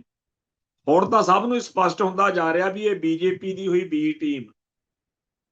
ਇਸੇ ਕਰਕੇ ਲੋਕਾਂ ਨੂੰ ਲੱਗਦਾ ਕਿ ਜਿਹੜਾ ਕਾਕਰੋਚ ਜਨਤਾ ਪਾਰਟੀ ਵਾਲਾ ਪਖੰਡ ਹੈ, ਇਹਦੇ ਮਗਰ ਵੀ BJP ਦੀ C ਟੀਮ ਵਾਲਾ ਕੰਮ ਨਾ ਹੋਵੇ। ਇਹ ਸਭ ਕੁਝ ਸਿਆਸਤ ਵਿੱਚ ਜਾਂ ਸਾਜ਼ਿਸ਼ਾਂ ਦਾ ਇਹ ਚੱਲਦਾ ਹੀ ਹੁੰਦਾ। ਇਹ ਨਹੀਂ ਕਿ ਏਦਾਂ ਨਹੀਂ ਹੋ ਸਕਦਾ, ਹੋ ਸਕਦਾ ਇਹ ਗੱਲ ਸੱਚੀ ਹੋਵੇ, ਪਰ ਇਹ ਗੱਲ ਹੈ ਬੜੀ ਕਮਾਲ ਦੀ ਕਿ ਪੰਜਾਬ ਕਿਉਂ ਚੁਣਿਆ ਗਿਆ, ਪੰਜਾਬ ਦੀ ਜਵਾਨੀ ਨੂੰ ਕਿਉਂ ਪੰਪ ਮਾਰਿਆ ਗਿਆ ਕਿ ਆਓ ਜੀ ਉੱਥੇ। ਤੇ ਜਦੋਂ ਤਾਂ ਇੱਥੇ ਭਾਈ ਅਮਰਤਪਾਲ ਸਿੰਘ ਪੰਜਾਬ ਦੇ ਜਾਂ ਪੰਥ ਦੇ ਮੁੱਦੇ ਉਠਾਉਂਦਾ ਹੈ, ਉਹਨੂੰ ਪਰੇਸ਼ਾਨ ਕੀਤਾ ਜਾਂਦਾ, ਰੋਕਿਆ ਜਾਂਦਾ, ਤੇ ਉਹਨੂੰ ਫੜ ਕੇ ਡਿਬਰੂਗੜ੍ਹ ਬੰਦ ਕੀਤਾ ਜਾਂਦਾ।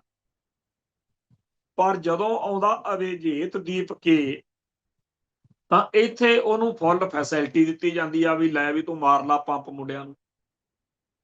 ਕੱਲ ਪਰਸੋਂ ਜਦੋਂ ਉਹ ਆਏ ਆ ਸਾਰੇ ਦਿੱਲੀੋਂ, ਇੱਥੇ ਉਹ ਲੱਭਿਆ ਨਹੀਂ ਪੁਲਿਸ ਅਧਿਕਾਰੀ ਜਿਹਨੇ ਪਿੱਛੇ ਜੇ ਕਿਹਾ ਸੀਗਾ ਵੀ ਉਹ ਪੀਲਾ ਪਰਨਾ ਲੱਭ ਕੇ ਲਿਆਓ, ਪੀਲੇ ਪਰਨਾ ਨੂੰ ਚੱਕ ਕੇ ਲਿਆਓ। ਜਦੋਂ ਤਾਂ ਪੰਜਾਬ ਦੇ ਲੋਕ ਆਪਦੇ ਹੱਕ ਲਈ ਲੜਨ ਤਾਂ ਜਿਹੜੇ ਪੁਲਿਸੀਏ ਨੌਜਵਾਨਾਂ ਤੇ ਲੋਕਾਂ ਤੇ ਤਸ਼ੱਦਦ ਕਰਦੇ ਆ, ਉਹ ਕੱਲ ਪਰਸੋਂ ਨਹੀਂ ਰੜਦੇ।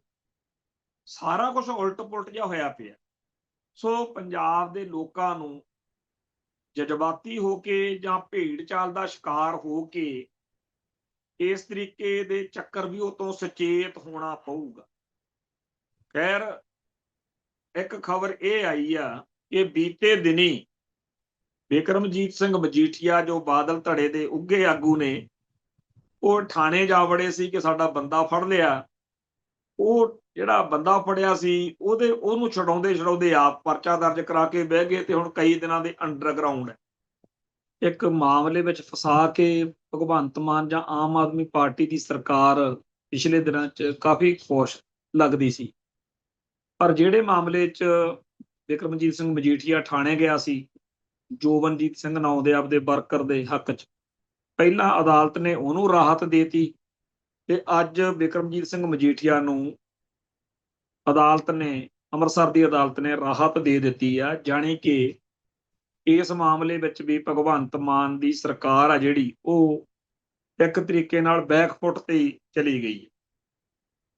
ਖੈਰ, ਮਹਾਰਾਸ਼ਟਰ ਵਿੱਚ ਬਾਬੇ ਧੁੰਮੇ ਹੋਣਾ ਦੀ ਬੀਜੇਪੀ ਨਾਲ ਸਾਂਝ ਦੀ ਗੱਲ ਹੁਣ ਲੋਕਾਂ ਨੂੰ ਕਾਫੀ ਹੋਰ ਜ਼ਿਆਦਾ ਤੰਗ ਕਰਨ ਲੱਗੀ ਹੈ, ਕਿਉਂਕਿ ਹਜੂਰ ਸਾਹਿਬ ਵਿੱਚੋਂ ਲਗਾਤਾਰ ਖਬਰਾਂ ਆ ਰਹੀਆਂ ਨੇ ਕਿ ਉੱਥੇ ਸਿੱਖਾਂ ਦੀਆਂ ਸ੍ਰੀ ਸਾਹਿਬਾਂ ਕਿਰਪਾਨਾਂ ਦੇ ਉੱਤੇ ਲਗਾਤਾਰ ਕਾਰਵਾਈ ਕੀਤੀ ਜਾ ਰਹੀ ਹੈ ਤੇ ਲੋਕਾਂ ਦੇ ਦਿਲ ਦਿਮਾਗ 'ਚ ਇਹ ਗੱਲ ਫਸੀ ਹੈ ਕਿ ਭਗਵੰਤ ਆਪਣੇ ਬਾਬਾ ਧੁੰਮਾ ਜਾਂ ਜਿਹੜੇ ਹੋਰ ਬੀਜੇਪੀ ਨਾਲ ਸੰਬੰਧਿਤ ਸਿੱਖ ਨੇ, ਉਹ ਬੀਜੇਪੀ ਨੂੰ ਇਸ ਮਸਲੇ ਤੇ ਕਿਉਂ ਨਹੀਂ ਰੋਕ ਰਹੇ। ਉਲਟਾ ਇੱਕ ਨਵਾਂ ਮਾਮਲਾ ਆਇਆ ਕਿ ਭਗਵੇਂ ਬ੍ਰਿਗੇਡ ਦੇ ਵੱਲੋਂ ਭਾਰਤ ਦੇ ਪੰਜਾਬ ਦੇ ਗੁਰਦੁਆਰਿਆਂ ਦੇ ਲੰਗਰ ਹਾਲ ਜਾਂ ਹੋਰ ਥਾਵਾਂ ਵਰਤ ਕੇ ਉੱਥੇ ਯੋਗੇ ਦੇ ਬਹਾਨੇ, ਜਿਹਨੂੰ ਗੁਰਮਤਿ 'ਚ ਰੱਦ ਕੀਤਾ ਗਿਆ, ਲੋਕਾਂ ਨੂੰ ਹਿੰਦੂਇਜ਼ਮ ਦਾ ਪਾਠ ਪੜ੍ਹਾਇਆ ਜਾ ਰਿਹਾ। ਹੈਰਾਨੀ ਦੀ ਗੱਲ ਇਹ ਆ ਕਿ ਗੁਰਦੁਆਰਾ ਸਾਹਿਬਾਨ ਦੀਆਂ ਕਮੇਟੀਆਂ ਜਾਂ ਪ੍ਰਧਾਨ ਕਿਸੇ ਮਹੱਲੇ ਦੇ ਘੜੰਮ ਚੌਧਰੀ ਦੇ ਮਗਰ ਲੱਗ ਕੇ ਹਿੰਦੂਇਜ਼ਮ ਦੇ ਲਈ ਗੁਰਦੁਆਰਿਆਂ ਦੀਆਂ ਥਾਵਾਂ ਨੂੰ ਦੇਣ ਮੌਕੇ ਭੋਰਾ ਨਹੀਂ ਸੋਚ ਰਿਹਾ ਵੀ ਇੱਕ ਪਾਸੇ ਤਾਂ ਇਹ ਮਾਮਲਾ ਜਿਹੜਾ ਹੈ ਉਹ ਇੰਨਾ ਗੰਭੀਰ ਆ ਕਿ ਸਾਡੀ ਕੌਮ ਨੂੰ ਖਤਰਾ, ਦੂਜੇ ਪਾਸੇ ਅਸੀਂ ਕਿਉਂ ਆਪਦੀ ਕੌਮ ਲਈ ਟੋਏ ਪੱਟ ਰਹੇ ਹਾਂ। ਹੁਣ ਜਦੋਂ ਆਪਾਂ ਗੱਲ ਕਰਕੇ ਹਟੇ ਹਾਂ ਕਿ ਪੰਜਾਬ ਦੇ ਮੁੱਖ ਮੰਤਰੀ ਭਗਵੰਤ ਮਾਨ ਨੂੰ ਉਸ ਵੀਡੀਓ ਦਾ ਦੋਸ਼ੀ ਮੰਨਿਆ ਗਿਆ ਤੇ 29 ਜੂਨ ਨੂੰ ਸਾਰੇ ਵਿਧਾਇਕ ਸੱਦੇ ਆ, ਹੁਣ ਫੇਰ ਦੁਬਾਰਾ ਚਰਚਾ ਛਿੜੀ ਹੋਈ ਆ ਕਿ ਬਲਤੇਜ ਪੰਨੂ ਨੇ ਕਿਹਾ ਕਿ ਮੰਨ ਲਈ ਕਿ ਇਹ ਵੀਡੀਓ ਜਿਹੜੀ ਆ ਅਸਲੀ ਆ ਤੇ ਰਿਪੋਰਟ ਵੀ ਸਹੀ ਆ, ਪਰ ਇਹ ਗੱਲ ਅਸੀਂ ਕਿਵੇਂ ਮੰਨੀਏ ਕਿ ਇਹਦੇ ਵਿੱਚ ਬੰਦਾ ਕੌਣ ਆ। ਇਹ ਤਾਂ ਨਹੀਂ ਕਹਿੰਦਾ, ਉਹਨਾਂ ਨੇ ਕਿਹਾ ਨਾ ਵੀ ਭਗਵੰਤ ਮਾਨ ਆ, ਕਿਹੜਾ ਹੋਟਲ ਆ ਜਿਹਦੇ ਕਮਰੇ 'ਚ ਗੁਰੂ ਸਾਹਿਬ ਦੀਆਂ ਤਸਵੀਰਾਂ ਲੱਗੀਆਂ ਹੁੰਦੀਆਂ ਨੇ ਤੇ ਅਸੀਂ ਆਉਣ ਵਾਲੇ ਦਿਨਾਂ 'ਚ ਦੁੱਧ ਦਾ ਦੁੱਧ, ਪਾਣੀ ਦਾ ਪਾਣੀ ਕਰਾਂਗੇ।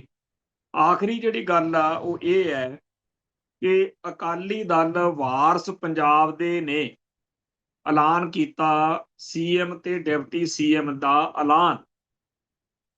ਉਹਨਾਂ ਨੇ ਕਿਹਾ ਕਿ ਭਾਈ ਅਮਰਤਪਾਲ ਸਿੰਘ ਸਾਡਾ ਸੀਐਮ ਦਾ ਫੇਸ ਹੋਣਗੇ, ਇੱਕ ਸ਼ਡਿਊਲਡ ਕਾਸਟ ਭਾਈਚਾਰੇ ਚੋਂ ਤੇ ਇੱਕ ਹਿੰਦੂ ਭਾਈਚਾਰੇ ਚੋਂ ਡਿਪਟੀ ਸੀਐਮ, ਯਾਨੀ ਕਿ 2 ਡਿਪਟੀ ਸੀਐਮ ਜਿਹੜੇ ਆ ਉਹ ਲਵਾਂਗੇ। ਖੈਰ, ਜਦੋਂ ਸਿਆਸਤ ਵਿੱਚ ਹੀ ਕੋਈ ਆ ਜਾਵੇ ਤਾਂ ਜਿਹੜੀਆਂ ਗੱਲਾਂ ਦੇ ਨਾਲ ਵੋਟ ਮਜ਼ਬੂਤ ਹੁੰਦੀ ਹੋਵੇ, ਜਿਹੜੀਆਂ ਗੱਲਾਂ ਦੇ ਨਾਲ ਲੋਕ ਜਿਹੜੇ ਆ ਤੁਹਾਡੀ ਹਮਾਇਤ ਵਿੱਚ ਆਉਂਦੇ ਹੋਣ, ਉਹ ਸਾਰੀਆਂ ਹੀ ਕਰਨੀਆਂ ਪੈਂਦੀਆਂ ਨੇ ਤੇ ਕਰਨੀਆਂ ਪੈਣਗੀਆਂ। ਪਰ ਅਸੀਂ ਬਾਰ-ਬਾਰ ਇਹ ਗੱਲ ਕਹਿਣੀ ਆ ਕਿ ਭਾਈ ਅਮਰਤਪਾਲ ਸਿੰਘ ਜਦੋਂ ਪੰਜਾਬ ਵਿੱਚ ਆਏ ਸੀ, ਉਹਨਾਂ ਦੇ ਹਮਾਇਤੀਆਂ ਨੇ ਹਰ ਉਸ ਬੰਦੇ ਦੀ ਧੀ ਭੈਣ ਇੱਕ ਕੀਤੀ ਸੀ, ਜਿਹੜੇ ਉਹ ਗੱਲਾਂ ਕਰਦੇ ਸੀ ਜਿਹੜੀਆਂ ਗੱਲਾਂ ਅੱਜ ਵਾਰਸ ਪੰਜਾਬ ਦੇ ਅਕਾਲੀ ਦਲ ਦੇ ਰਾਹੀਂ ਹੋ ਰਹੀਆਂ ਨੇ, ਜਾਣੀ ਕਿ ਰਵਾਇਤੀ ਸਿਆਸਤ। ਉਦੋਂ ਭਾਈ ਅਮਰਤਪਾਲ ਸਿੰਘ ਨੂੰ ਸਿੱਖ ਕੌਮ ਦਾ ਕੋਈ ਰਹਿਬਰ, ਕੋਈ ਪੈਗੰਬਰ ਬਣਾ ਕੇ ਇਉਂ ਪੇਸ਼ ਕੀਤਾ ਗਿਆ ਸੀ ਕਿ ਦੁਨੀਆ ਭਰ ਦੇ ਵਿੱਚ ਜਿੰਨੇ ਪੰਥਕ ਤੇ ਖਾਲਿਸਤਾਨੀ ਲੋਕ ਨੇ, ਖਾਸ ਤੌਰ ਤੇ ਪੰਜਾਬ ਵਾਲੇ, ਵੀ ਇਹ ਤਾਂ ਸਾਰੇ ਐਵੇਂ ਤੁਰੇ ਫਿਰਦੇ ਆ, ਇਹ ਤਾਂ ਸਰਕਾਰ ਨਾਲ ਰਲੇ ਹੋਏ ਨੇ, ਇਹਨਾਂ ਦੇ ਪੱਲੇ ਹੀ ਕੁਛ ਨਹੀਂ। ਤੇ ਹੁਣ ਇੱਕ ਦੇਵਤਾ ਆ ਗਿਆ ਵਾ, ਜਿਵੇਂ ਹਿੰਦੂਆਂ ਨੂੰ ਕਿਹਾ ਹੋਇਆ ਨਾ ਕ੍ਰਿਸ਼ਨ ਭਗਵਾਨ ਨੇ, ਜਦੋਂ ਧਰਤੀ ਤੇ ਪਾਪ ਵੱਧ ਜਾਣਗੇ ਵੀ ਮੈਂ ਆਊਂਗਾ ਤੇ ਮਸਲੇ ਹੱਲ ਕਰੂੰ, ਵੀ ਉਵੇਂ ਇੱਕ ਆ ਗਿਆ ਬੰਦਾ ਤੇ ਹੁਣ ਤੁਸੀਂ ਆਪੋ ਆਪਦੇ ਜਾਂ ਤਾਂ ਘਰੇ ਬਹਿ ਜਾਓ ਤੇ ਨਹੀਂ ਅਸੀਂ ਤੁਹਾਡੀਆਂ ਇੱਜ਼ਤਾਂ ਜਿਹੜੀਆਂ ਨੇ, ਤੁਹਾਡੀਆਂ ਪੱਗਾਂ ਰੋਲਦੇ ਹਾਂ। ਸੋ ਬਹੁਤ ਗੰਦ ਬਕਿਆ ਗਿਆ। ਧੰਨ ਦੇ ਨੇ ਉਹ ਖਾਲਿਸਤਾਨੀ ਤੇ ਪੰਥਕ ਲੋਕ ਜਿਨ੍ਹਾਂ ਨੇ ਇਸ ਗੰਦ ਨੂੰ ਬਰਦਾਸ਼ਤ ਕਰਕੇ ਆਪਣੀ ਜਿਹੜੀ ਖੇਡ ਆ ਜਾਂ ਆਪਣੀ ਜਿਹੜੀ ਰਵਾਇਤੀ ਉਹਨਾਂ ਦੀ ਸੋਚ ਆ ਉਹਦੇ ਉੱਤੇ ਉਹ ਚੱਲੇ ਰਹੇ, ਨਹੀਂ ਟਰੈਪਡ ਹੋਏ, ਨਾ ਟਰੈਕ ਤੋਂ ਲੱਥੇ। ਜਿਨ੍ਹਾਂ ਨੇ 30 40 ਸਾਲ ਇਸ ਲੀਹ ਤੇ ਗੁਜ਼ਾਰਤੇ, ਉਹਨਾਂ ਤੋਂ ਜੇ ਕੋਈ ਖੁਸ਼ ਨਹੀਂ ਸੀ, ਜੇ ਕਿਸੇ ਨੂੰ ਲੱਗਦਾ ਸੀ ਤਾਂ ਉਹਨਾਂ ਨੂੰ ਆਪਦਾ ਕੰਮ ਕਰਨ ਦਾ ਹੱਕ ਆ ਪੂਰਾ। ਅਸੀਂ ਨਹੀਂ ਕਹਿੰਦੇ ਹੈਗੇ ਕਿ ਭਾਈ ਅਮਰਤਪਾਲ ਸਿੰਘ ਜਾਂ ਹੋਰ ਕੋਈ ਪਾਲ ਨਹੀਂ ਆ ਸਕਦਾ, ਆਵੇ, ਪਰ ਜਿਹੜਾ ਪਹਿਲੇ ਵਾਂਗ ਗਾਲਾਂ ਕੱਢ ਕੇ ਮਿੱਧ ਕੇ ਫੇਰ ਕਵੇ ਕਿ ਮੈਂ ਇਹੀ ਕੰਮ ਕਰੂੰ ਤਾਂ ਫਿਰ ਉਹ ਤਾਂ ਕੁਝ ਗੱਲ ਨਾ ਬਣੀ। ਸੋ ਸਾਨੂੰ ਪੂਰਾ ਯਕੀਨ ਆ ਕਿ ਭਾਈ ਅਮਰਤਪਾਲ ਸਿੰਘ ਵਾਂਗੂ ਕੋਈ ਹੋਰ ਆਊਗਾ, ਜਿਹੜਾ ਭਾਈ ਅਮਰਤਪਾਲ ਸਿੰਘ ਨੇ ਜੋ ਕੁਝ ਕੀਤਾ ਹੈ ਉਹੀ ਸਾਰਾ ਕੁਝ ਕਰੂਗਾ। ਤੇ ਉਦੋਂ ਭਾਈ ਅਮਰਤਪਾਲ ਸਿੰਘ ਦੇ ਹਮੈਤੀ ਅੱਖਾਂ 'ਚ ਘਸੁੰਨ ਦੇ ਕੇ ਰੋਣਗੇ ਕਿ ਇਹ ਗੰਦ ਪਾਉਣ ਦਾ ਬੂਟਾ ਅਸੀਂ ਉਹੀ ਲਾਇਆ ਸੀ।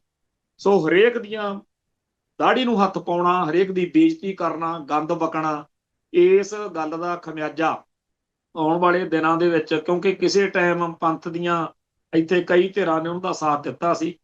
ਚੇਤੇ ਕਰੋ ਇੱਕ ਵਾਰੀ ਮਾਨਦਾਲ ਪੂਰਾ ਹੀ ਭਾਈ ਅਮਰਤਪਾਲ ਸਿੰਘ ਵਾਲੇ ਗਰੁੱਪ ਦੇ ਹੱਕ 'ਚ ਸੀ, ਅੱਜ ਨਹੀਂ ਹੈ। ਕਿਸੇ ਵੇਲੇ ਖਡੂਰ ਸਾਹਿਬ ਤੋਂ ਉਹਨਾਂ ਦਾ ਜਿਹੜਾ ਬਲੇਅਰ ਨਾਂ ਦਾ ਅਕਾਲੀ ਦਲ ਅੰਮ੍ਰਿਤਸਰ ਦਾ ਲੀਡਰ ਆ, ਉਹ ਪਾਸੇ ਹੀ ਹਟ ਗਿਆ ਸੀ। ਅੱਜ ਇਹਨਾਂ ਦੇ ਸੰਬੰਧ ਵਿਗੜੇ ਹੋਏ ਨੇ। ਫਿਰ ਜਿਹੜਾ ਗਿਆਨੀ ਹਰਪ੍ਰੀਤ ਸਿੰਘ ਹੈ, ਜਦੋਂ ਉਹ ਜਥੇਦਾਰ ਸੀ ਅਕਾਲ ਤਖਤ ਦਾ, ਜਦੋਂ ਭਾਈ ਅਮਰਤਪਾਲ ਸਿੰਘ ਦੁਆਲੇ ਪੁਲਿਸ ਫੋਰਸ ਹੋਈ ਸੀ, ਉਹਨੇ ਵੀ ਆ ਬਾਹ ਲੱਗਦੀ ਭਾਈ ਅਮਰਤਪਾਲ ਸਿੰਘ ਦਾ ਪੱਖ ਪੂਰਿਆ। ਜਿਸ ਸਿੱਖ ਨੇ ਬੀਤੇ ਦੌਰ ਵਿੱਚ ਭਾਈ ਅਮਰਤਪਾਲ ਸਿੰਘ ਦੀ ਹਮਾਇਤ ਕੀਤੀ ਆਪਦੀ ਸੀਟ ਤੇ ਬੈਠਿਆਂ, ਅੱਜ ਉਹ ਨਿਰਾਸ਼ ਆ। ਜਿਹੜੀ ਆਸ ਲੈ ਕੇ ਉਹਨੇ ਭਾਈ ਅਮਰਤਪਾਲ ਸਿੰਘ ਦਾ ਪੱਖ ਪੂਰਿਆ ਸੀ, ਉਹ ਗੱਲ ਤਾਂ ਬਣੀ ਨਹੀਂ। ਉਲਟਾ ਜਿਹੜਾ ਕੁਝ ਪਹਿਲਾਂ ਕਰਨ ਵਾਲੇ, ਇਹ ਕੁਝ ਕਰਨ ਵਾਲੇ ਤਾਂ 3600 ਪਹਿਲਾਂ ਤੁਰੇ ਫਿਰਦੇ ਸੀ। ਜਿਹੜਾ ਕੁਝ ਵਾਰਸ ਪੰਜਾਬ ਦੇ ਕਰਨ ਨੂੰ ਫਿਰਦਾ, ਇਹ ਤਾਂ ਮਾਨ ਵਾਲੇ ਕਰਦੇ ਸੀ। ਉਹ ਵੀ ਖਾਲਿਸਤਾਨ ਦੀ ਗੱਲ ਵੀ ਕਹੀ ਜਾਂਦੇ ਆ ਤੇ ਵਿੱਚ ਹੀ ਜਿਹੜਾ ਹੈਗਾ ਉਹ ਇਲੈਕਸ਼ਨਾਂ ਵੀ ਲੜੀ ਜਾਂਦੇ। ਖੈਰ, ਇਹ ਰੌਣਕਾਂ ਲੱਗੀਆਂ ਰਹਿਣੀਆਂ ਨੇਗੀਆਂ।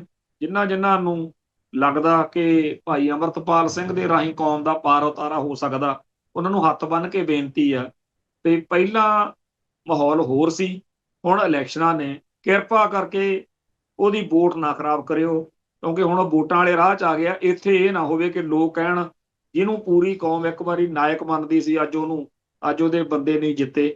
ਸੋ ਆਪਾਂ ਨੂੰ ਸਾਰਿਆਂ ਨੂੰ ਭਲਾ ਹੀ ਸੋਚਣਾ ਚਾਹੀਦਾ। ਅੰਦਰੂਨੀ ਰੌਲੇ ਚੱਲਦੇ ਰਹਿਣੇ ਚਾਹੀਦੇ ਆ, ਉਹ ਚੱਲਦੇ ਹੁੰਦੇ ਹੀ ਨੇ। ਪਰ ਇੱਥੇ ਸਮਾਪਤੀ ਕਰਦੇ ਹਾਂ, ਫੇਰ ਮਿਲਾਂਗੇ ਜੀ।